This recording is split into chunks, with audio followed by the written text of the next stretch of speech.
Hello guys, welcome back. If you manage files for your online store, work with a team, or juggle multiple Google accounts, this one's going to save you some time. So in today's video, I'm going to show you how to transfer your Google Drive files in the full 2026 way. Whether you're switching accounts, sharing files with someone else, or just moving everything to a new workspace, like setting up a separate drive for your Shopify business. Yeah, this method keeps it clean and simple. So first things first, sign into the Google account where your files are currently stored. Just head over to Google Drive and make sure you're logged into the right account. You know, the one that actually has your stuff. Alright, this is especially important if you use multiple Google accounts for personal and business purposes.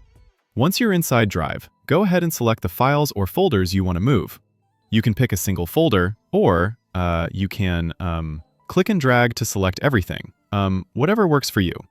If you're moving store assets like product images or documents, grabbing entire folders can make things much faster. Now there are a couple ways to do the actual transfer, and I'll show the easiest ones. So let's go through them, and you can pick the method that fits your situation best. The first and fastest way is to share the files with your new Google account and then change the owner. This keeps everything inside Google Drive. No downloading, no re-uploading, which means no wasted time or storage space. So just type in your other account's email address, hit share, and then set it to editor.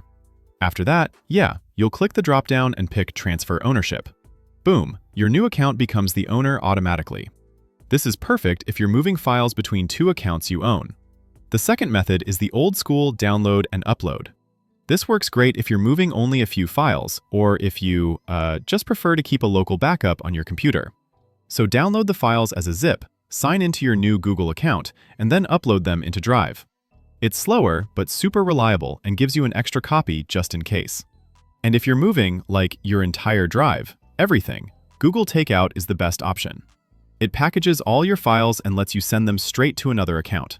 Choose Google Drive, select the delivery method you want, and send it right to the other account. It takes a while, but it transfers everything without you touching each file, which is a huge time saver for large accounts. Before you call it done, sign into the new Google account and make sure the files landed where you expected. Check permissions, check ownership, just a quick sanity check so nothing goes missing, especially if other people need access to those files.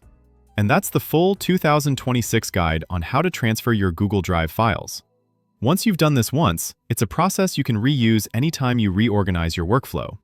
For more simple, practical tutorials to help you stay organized and run your online business more efficiently, make sure to subscribe and turn on notifications.